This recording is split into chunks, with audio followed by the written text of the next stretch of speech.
Bonjour Clément. Tout d'abord, merci de m'accorder cette interview. C'est la deuxième interview, vu que je t'ai déjà interviewé par mail il y a de ça 2 ans. C'était ma toute première interview. Premièrement, je vais présenter l'interview. Dans un premier temps, nous allons retracer un peu ton parcours et nous allons parler de ton rôle dans la Ligue Bourgogne-Franche-Comté. Nous parlerons de l'ambition dans l'arbitrage à fur et à mesure des paliers franchis. Puis nous ferons aussi un retour sur les journées de l'arbitrage, les récentes s'étant terminées il n'y a pas très longtemps.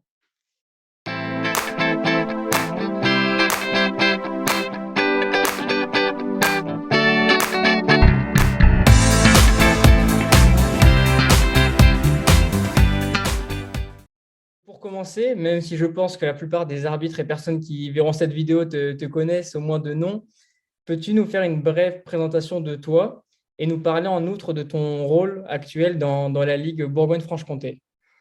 Bonjour Youn, donc je m'appelle Clément Turpin, je suis arbitre de football. J'ai démarré l'arbitrage, j'avais 15-16 ans, j'en ai aujourd'hui 39, donc vous ferez le calcul et vous aurez le nombre d'années.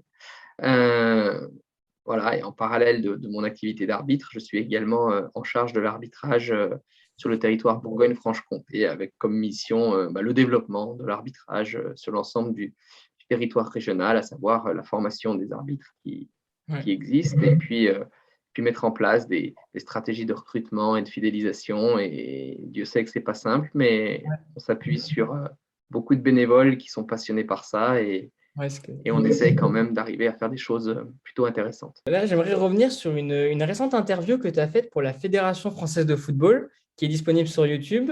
Dedans, tu dis que lorsqu'on est arbitre, ce qu'on aime avant tout, c'est le foot. On aime le foot avant tout. Et j'aimerais savoir, à toi, quand tu étais plus jeune, qu'est-ce qui t'a plu en premier dans ce sport? Moi, j'aimais être avec mes copains. Voilà, je crois que c'est le cas de beaucoup d'enfants qui démarrent le foot. Voilà, c'était l'occasion, un ballon, un terrain, et puis on faisait des matchs. Voilà, on gagnait, on perdait. En tout cas, on se dépensait et on se retrouvait tous ensemble. Moi, c'est ça qui me plaisait, mais c'est pas très original. Je crois que c'est des choses que partagent tous les jeunes footballeurs ou les jeunes footballeuses. Oui, complètement. Je te rejoins complètement sur ce point. Euh, Aujourd'hui, par rapport au retour que j'ai sur mon blog ou par rapport à ce que je vois sur les différents forums de discussion d'arbitrage, tu es un des arbitres les plus influents en France pour les jeunes arbitres, en tout cas.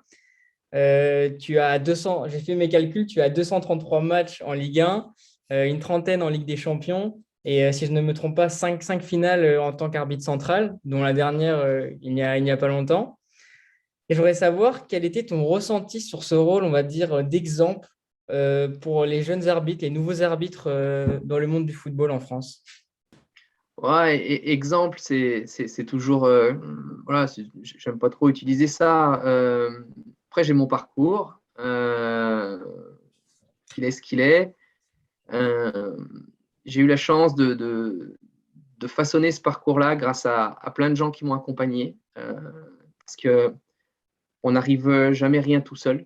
Voilà, moi j'ai eu la chance d'avoir des formateurs de très grande qualité, ma famille qui a toujours été là et qui a toujours été importante, et voilà, d'avoir toujours trouvé cet équilibre entre ma passion pour le sport, mais pas que pour le foot d'ailleurs, pour beaucoup de choses, et puis voilà, des gens qui étaient très bienveillants et très compétents autour de moi, et après, ben, il faut aussi un soupçon de réussite, Oui. et là-dessus, ben, voilà, je suis quelqu'un de très chanceux, et je mesure franchement chaque jour voilà, la chance qui est la mienne. Je sais qu'il Oui. y a beaucoup de jeunes arbitres, de moins jeunes arbitres qui, voilà, qui aimeraient vivre tout ça, et ça, j'en suis très conscient. Justement, quand as-tu ce déclic de te dire que tu pouvais faire de l'arbitrage, c'est ta passion, tu pouvais faire de cette passion un métier? À quel moment dans ta carrière? C'est une très bonne question, Yoann. En tout cas, surtout pas au début, parce qu'au début, c'était juste voilà, un plaisir d'aller sur le terrain. C'était mon sport, c'était mon activité. Certains font voilà, du foot, d'autres vont à la pêche, d'autres jouent au mot croisé, moi, j'allais sur les terrains et j'allais siffler. Et puis après, sportivement, ça s'est plutôt bien passé. Et j'ai compris, au moment de la professionnalisation, finalement, ça faisait 1 ou 2 saisons que j'étais en Ligue 1. Et voilà, lorsqu'on a commencé à proposer des contrats aux arbitres avec la possibilité de consacrer plus de temps à notre activité, sur notre préparation, là, j'ai compris que l'arbitrage passait, en tout cas sur le plan professionnel, dans une autre sphère. Et ça m'a permis de libérer un petit peu de temps, plus de temps pour me préparer. Mais j'ai quand même conservé, parce que pour moi, c'était important. Tout à l'heure, je te parlais d'équilibre. J'ai conservé une activité importante ici dans mon territoire, parce que j'aime mon territoire, j'aime mes bénévoles, j'aime mes arbitres. On a créé beaucoup de choses ici et garder un pied dans le monde amateur était aussi pour moi une source d'équilibre par rapport à cette deuxième jambe qui était dans le monde professionnel. D'accord. Et, justement, dans l'arbitrage, dans cette discipline, quelles sont pour toi les valeurs que tu aimes retrouver depuis le début? Les prises de décision. Voilà, prendre des décisions. Parce que c'est aujourd'hui tellement important quand on veut mener sa barque, finalement, mener sa vie. Au quotidien, on doit prendre des décisions, des fois pour des choix difficiles, des choix personnels. Et l'arbitrage, c'est un condensé de décisions. Et puis, comme dans la vie, des fois, on va prendre des bonnes décisions, puis des fois, on va prendre de mauvaises décisions. Mais il n'y a rien de pire que l'immobilisme. Et c'est quelque chose dont je hais l'immobilisme. Et voilà, ce qui nous fait avancer, c'est de faire des choix en notre âme et conscience. Je crois que la plus belle représentation de cette capacité à faire des choix, c'est finalement peut-être bien l'arbitrage. Maintenant, je vais revenir sur les chiffres que j'ai dit tout à l'heure par rapport au match arbitré. Donc, tu as arbitré 5 finales, dont la dernière qui est Villarreal contre Manchester United, donc avec ton équipe arbitrale. Et je voulais savoir comment tu avais abordé, comment tu avais préparé cette rencontre. On l'a préparé tous les 5, que ce soit Nicolas Danos, Cyril Gringor, mais également les 2 arbitres vidéo, à savoir François Le Texier et Jérôme Brizard. Je rajouterais aussi Franck Schneider, qui n'était pas là sur la finale, mais qui nous avait accompagnés tout au long de la saison sportive en tant que 4e. Après, sur une finale, c'est toujours un arbitre étranger, élite, qui vient compléter l'équipe. On l'a préparé avec beaucoup de minutie, mais aussi beaucoup de sérénité, parce qu'on n'est pas jeté du jour au lendemain, évidemment, sur une finale comme ça. Ça fait plusieurs saisons qu'on a la chance de faire des jolis matchs européens. Et tout ça, ça nous a permis d'appréhender un petit peu cet environnement. Et finalement, on est arrivé le jour de la finale, on était prêt. Voilà. Parce que physiquement, on était bien, parce que mentalement, on avait imaginé tous les scénarios possibles. Ouais. Et puis encore une fois, je te disais tout à l'heure, il faut aussi avoir une petite étoile qui brille au-dessus de sa tête pour pas vivre des situations un petit peu complexes. Et voilà, en tout cas, on a pris les décisions qui semblaient être les bonnes et c'était beaucoup de sérénité. Voilà, beaucoup de sérénité. Ouais. C'est aussi une récompense de ton travail fourni dans le passé, de votre travail avec Nicolas et Cyril dans le passé. Nicolas, ça fait 11 ans qu'on est ensemble. Cyril, ça fait 6 ans. C'est énormément d'histoires vécues ensemble, des belles, des moins bonnes, mais des histoires. Et finalement, le charme de ces activités, c'est cette capacité à se créer des histoires et à vivre des histoires ensemble. D'accord. Et pour revenir justement sur donc tes 2 arbitres assistants avec lesquels tu tournes tout le temps maintenant, à quel moment justement donc, tu t'es dit que tu allais tourner avec eux pour la suite? Nicolas, il y a 11 ans, Yoann. Tu te rends compte, 11 ans qu'on vit nos week-ends presque ensemble. Et Nicolas, je l'ai rencontré la première fois, on faisait un match de national. Donc, c'était il y a 13 ans de ça.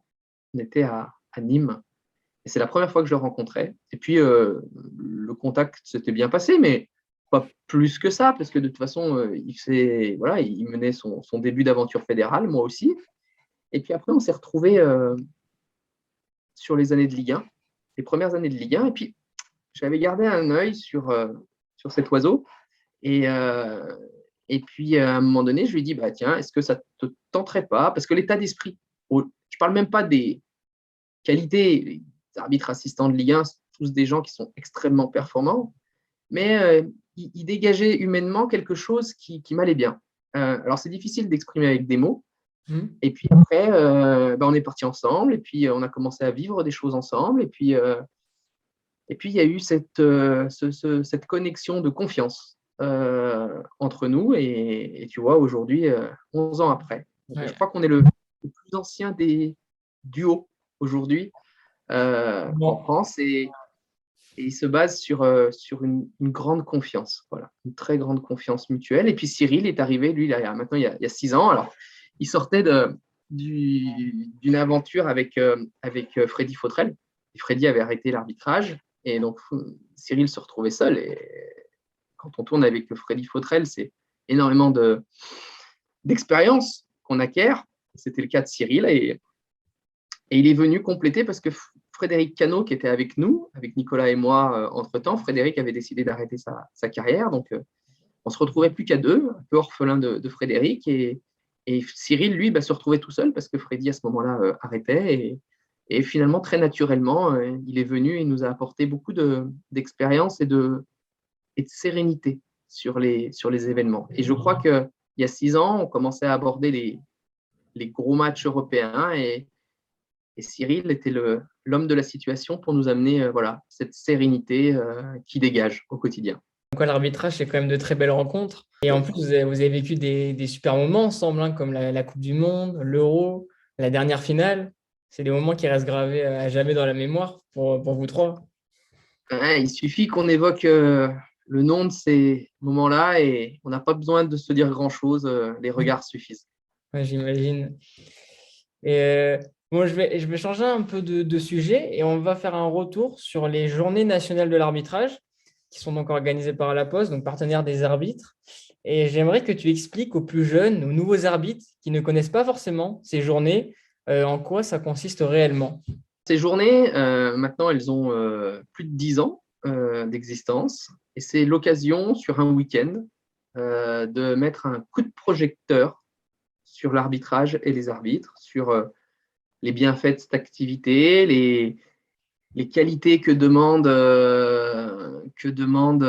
d'être arbitre. Voilà, c'est vraiment, on met à l'honneur l'arbitrage, ces hommes et ces femmes, et c'est pas à toi que je vais dire le contraire, qui commence à mettre un doigt dans la communication au travers des réseaux.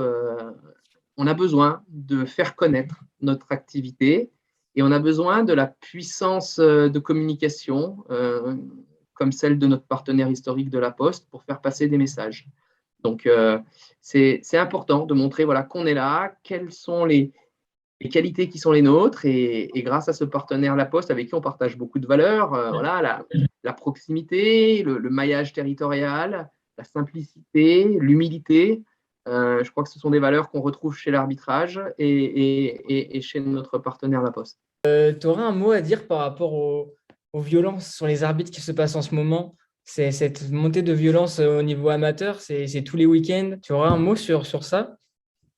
Oui, malheureusement, c'est une réalité qu'on connaît bien, que moi je connais bien ici dans mon territoire, parce que malheureusement, on n'est pas exempt de ces problèmes-là. Il y en a, c'est inadmissible. Voilà, qu'est-ce que tu veux que je te dise d'autre, Yoann? Quand on s'attaque physiquement à un arbitre parce que de son propre point de vue, il a pris une mauvaise décision, c'est juste inimaginable. On n'a pas le droit de recourir à de la violence, quelle qu'elle soit verbale. On n'a pas le droit d'exprimer sa frustration au travers de la violence. Oui. C'est aussi simple que ça. Et il faut continuer à sanctionner de manière juste et sévère, de manière appropriée, les gens qui sont coupables de ça. Oui, ouais, bien sûr. Bien sûr, en plus, avec là, ça fait presque un an et demi pour certains qu'on n'a pas arbitré. Donc, on revient sur les terrains, on est tous contents de reprendre le foot, et que les violences remontent comme ça, je trouve que ça n'a pas de sens. C'est triste et c'est inacceptable. Pour finir, tu aurais un mot à dire aux arbitres de foot, donc soit de mon blog ou des arbitres de foot en général en France? Non, je veux juste les saluer et de leur dire, mais soyez fiers, quoi. Soyez fiers de ce que vous faites chaque week-end. Alors des fois dans des conditions qui ne sont pas faciles, mais croyez-moi, il y a peu de personnes qui ont le courage de faire ce que vous faites. Et ça, il ne faut jamais l'oublier. Après, les décisions, elles sont bonnes, elles sont mauvaises, ça c'est notre vie d'arbitre. Mais très honnêtement, levez la tête, soyez fiers de ce que vous faites, parce que grâce à vous, il y a des millions de jeunes garçons, de jeunes filles qui peuvent exprimer leur passion. Et souvent, on l'oublie. Moi, je ne l'oublie pas. D'accord. Mais je te remercie pour cette interview. Et ben, je peux que te souhaiter bonne continuation. Et bien, toi aussi, Et à très bientôt.